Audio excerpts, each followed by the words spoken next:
আজকে বানাচ্ছি ধোকার ডালনা, যেটার জন্য ডালের মধ্যে দিয়ে দেবো নুন, বেকিং সোডা আর ভাজা মশলা।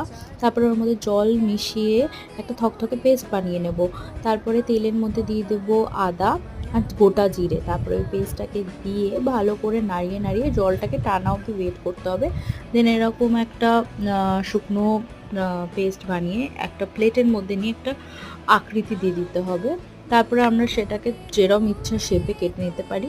আমি বরফি বরফি শেপে কেটেছি, তোমরা অনেক শেপে কাটতে পারো। তারপরে ওগুলোকে আমরা ভেজে নেব।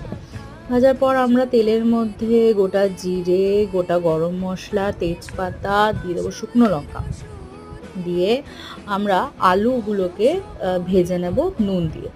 তারপরে দিয়ে দেবো একটু হলুদ, আদা আদা বাটা, তারপরে দেবো টমেটো আর জিরে গুঁড়ো, ধনে গুঁড়ো আর লাল গুঁড়ো। তারপরে অ্যাড করবো চিনি, আর ধোকাগুলো অ্যাড করলে আমাদের ডান ধোকার ডালনা।